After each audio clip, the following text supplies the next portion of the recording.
So then going into Stripper Party, which was filmed a little bit after that, right? Yes, it was. Mm-hmm. Sorry. So because no disrespect, no disrespect, Lost Sex Tape and Stripper Party pretty much came out like back to back to back. Nigga, yes, which is still so wild to me. They came out 10 days apart. Why did you do that? I did it. That's the thing. I didn't do it. I did not do it. It literally, like the universe, it just fucking happened like that. No disrespect. We literally filmed a year ago, a year before. We filmed it in 2022. Right. The distribution company said, okay, we're putting it out on July 11th. Like, damn, nigga. So I found that out. I knew it was coming out July 11th before we even did Stripper Party and Lost Sex Tape. So we filmed Lost Sex Tape first, and because of reasons, it was delayed, and it took a minute to come out. And then that came out June 29th. And then Stripper Party came out June 22nd. So it was like, it wasn't even purposely. Lost Sex Tape should have been the first thing to come out. Lost Sex Tape should have been out in like fucking end of April, May type shit. And Stripper Party came out, we thought Stripper Party was going to come out in like July, like after No Disrespect. So it was like, when the films dropped, the only one I knew was dropping at that time was No Disrespect. So when Stripper Party and Lost Sex Tape dropped, we had no idea they were dropping at this time. So it was just like that whole, June, July, August, and really like summer, September, like that whole time was just, nutty as shit because of all of those films like dropping at that time. So for those who may not know, how did you get connected with a distribution company? Yeah, just Google, I guess. You just pretty much, it's so many. It depends on it depends on your film. Depends on what the fuck your film is trying to do. If you're trying to get distributed to Tubi, it's one of the easiest fucking things to honestly do. You just figure out, you need to just go to Tubi and look at the company before it. And go look up their website, and then see if that's somebody who you would want to be distributed to. See what type of contract that they're offering, and then just go from there. Like, it's honestly not. I don't want to make it sound like it's not complicated at all. Like, getting on Tubi is one of the most easiest. It's like getting on YouTube, to be honest. It's not a gatekeeper thing. Now, getting on these other ones, those are the gatekeepers. But that's when you need to have a particular type of project, and that's when you need to have a particular type of connection. That's what a lot of people don't have. That's why you see all of these movies on Tubi and whatnot, because people don't have particular type of projects and particular type of connections. Got it. Okay. Interesting. So going back to the Stripper Party, that one, okay. So when we talked about you wanted more nudity. Originally, there was supposed to be more nudity on Lost Sex Tape. There was actual nudity on Stripper Party. Yeah. So how did you navigate that? Because now this is different. Lost Sex Tape would have just been two people that you're dealing with as it relates to nudity, right? Plus the crew. On Stripper Party, there would have been a room full of people, room full of men, amongst women who were, either partially nude or nude. So how did you navigate that to make sure everyone felt comfortable, and also keeping everyone on set, I don't want to say in line, but professional? Absolutely. Once again, one of the things I really pride myself on is the way I run my sets and how the set environment is. For me, like, and it's because of how I started. Like, I started just making videos like with my friends and stuff, and then I'm filming me dancing around and stuff. I'm just throwing them into videos and things like that. So it was always like a friendly spirit and a friendly environment, and that's just the same spirit and environment that I keep to this day, no matter what type of content that we're shooting, whether it's a dramatic or it's a comedic or it's risque, whatever it is. It's always a friendly type of environment. So that whole set, like, it was just still the same thing. I feel like as long as I'm there, then I know how to make sure a set is like cool. Like, you know what I'm saying? And what I'm saying, you'll have instances, because you can't control everything, what I'm saying? These aren't human beings, what I'm saying? You may have somebody rub somebody the wrong way type shit, but for 90%, 95% for the most part, what I'm saying, most people enjoy my sets. Like, most people enjoy like coming to them and they can be comfortable in themselves, and that's exactly what what I'm saying, this set was. It was no different just because like they're half fucking naked. Like, it was you know what I'm saying? It was no issue. Like everybody from what I know, even from talking to them like after, because I mean, what I do with a lot of my friends, I always try to keep up with, you know, the people I fucked with after the film and just talking to them, and like, yeah, like they were fine. There was no issues, you know what I'm saying? There was no creepy guys or anything. There was nobody doing something to make them feel uncomfortable. Like, in my honest opinion, they was too fucking comfortable. Look, there was a certain level of comfortability that made Miles be like, oh, all right, guys. I'm just saying, like, it was like, you know what I'm saying? You comfortable, that's cool. But it was very, and like I said, they're half naked for, you know what I'm saying, most of the film. So obviously they're half naked on set. And I told them, like, even we didn't do a table read, did we? Yeah. Oh, we did an online read, yeah. Okay, during that online read, I remember telling them, like, hey, bring a robe, you know what I'm saying? So, like, during the times we're setting up, you ain't got to be, like, half naked and shit. Ain't nobody follow that. Ain't nobody fucking wearing no robe. It was all just fucking, hey, nigga, we here. His titties, like, you know what I'm saying, they out and shit. So, it was just, but once again, this goes back to what I said about casting. In casting certain people in certain environments and in certain roles.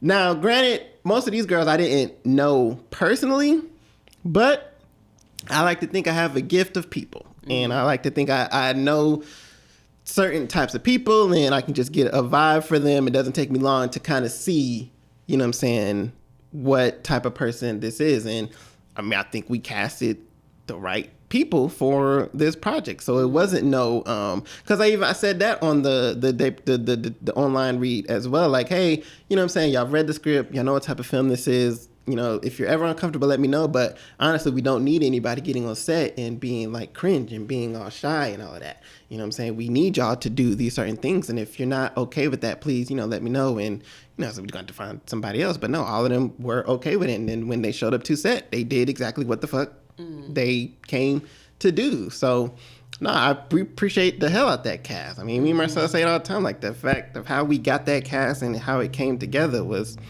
very, very fucking beautiful, and we really lucked up with a lot of those girls, and it just came out how it came out. And so going back to casting the guys more specifically, were you aware when you were casting the guys, like, were you more aware to make sure that you were choosing men who weren't going to be creepy or who weren't going to be like getting too excited? You know what I mean? Right. Now, me, yes. Like, the people I casted Ken, casted Afo, casted Gucci, and then it was just me.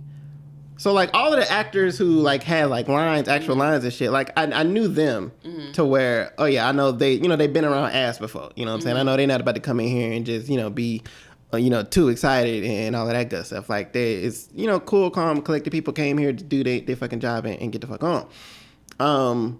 But even the people Marcel brought in, and for the people who don't, like, Marcel's a co-writer and producer on Stripper Party as well. So the people even Marcel brought on, I may not have known them like as well or personally, but I mean, they were fine as well. And we were putting them in some predicaments. Like, we were putting them in situations where, you know, your tongue could slip out. You know what I'm just saying? Like, it was some situations where, hey, man, you could have took full advantage, but no, they were completely cool. They were completely respectful. It was a very respectful set. Like, I know it's like, even when we did the premiere and like people saw, like, people were always like, oh, I know y'all enjoyed that set. I know it was wild. And it's like, no, nigga, it was just, it was literally a normal SVS set. They were just half naked. Yeah. But I think that's important to note because, you know, I'm sure we all know about some independent projects. Not even when it comes to, you know, projects that are sexual in nature, even if you're talking about fight scenes or gun scenes or whatever, that some people don't really take the extra precautions to make sure that everyone's safe and comfortable on set. And so I think that's why I wanted to talk to you more about that, because even though, yeah, it looked fun, and I'm sure in a way everyone was having a good time, at the same time, it's still important to maintain professionalism. Absolutely. No, absolutely. To what you're saying, and I take that into consideration since I really started getting into like filmmaking, like with my second film, like in 2015. That's when I did my second film, and I came to Atlanta, and I was working with people that I didn't know. That's when I really took the friendliness and the professionalism and really like combine them together to really make this type of set environment, because like I understand that. I mean, I've been doing sex scenes like since I've started and stuff, and I can understand, how uncomfortable it can be, and how, some scenes, some people may, be a little shy, or this is the first time doing it, or all of that stuff. That's why I like the friendly environment, because if you're in a friendly environment, you'll be a lot more comfortable. You'll be a lot more relaxed. You'll be more easygoing to do, what you have to do, instead of all this pressure being put on you. Like, oh, hey, no, you got to be like this. It has to look like this. No, come on, you're not doing it right. Like, oh, like, no, hey, look, everything's cool, man. We're going to get up here. We try to do it. If you can't do it, we'll adjust. We'll, we'll make adjustments, and, we'll get to it a different way. But no, I'm very particular about how I run my sets. And I like to pride myself on the fact that there hasn't been, there's been one time. Outside of that one time, but she didn't give me a chance, all right? Do you remember her? You remember her name? I don't remember her name. I don't remember her name because you was making fun of her name. Was I? Yes, you said, get the fuck on. You couldn't pronounce your name no way. Who cares? But she didn't give me a chance. She didn't like a joke that I said to one of the actresses. But if you've been on my set, like I joke with people a certain type of way, and it's not in an ill manner. You know what I'm saying? It's not like an abusive, it's not harassment, it's not. It's like, it's just our banter. It's how we fucking joke. But it was her first day on set. Literally, she'd been there for like 10, 15 fucking minutes, and I said a joke to this girl, and she just dipped out when she fucking left. And one of my interns at the time, she reached out to her, and she found out like that's why she had left, and it was because she said she's experienced like some type of harassment and stuff on sets before. And it's like, to her defense, I completely get it, and I completely understand like where she's coming from. All I can say is just, I'm not that guy. Like, you can't find a woman on my set that would be like, oh yeah, Miles touched me in an inappropriate way, or Miles made me feel this uncomfortable type of way, and if it wasn't rectified. You know what I'm saying? Like, it's very much like I said, it's a friendly professional set, and I like to operate that, because I don't think people find that.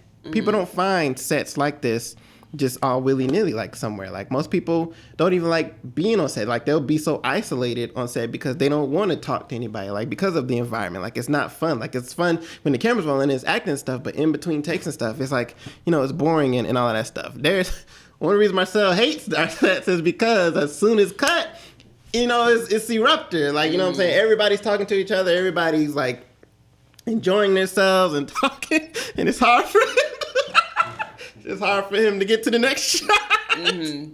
But that's what I love it. Like, I love when my sets are not quiet. Like, I love hearing people talk and network, and there's so many friendships that have been made on my sets, and I'm so proud of that. I'm so happy to know that so many people have met through my sets, and they've become friends and still good friends to this day for years and stuff. And it's like, that's one of the things SVS is all about. Is you know what I'm saying? It's about having fun and making those connections and doing other things with those people and having just having fun. Yeah. Cool. I've been trying to reach new heights. Yeah.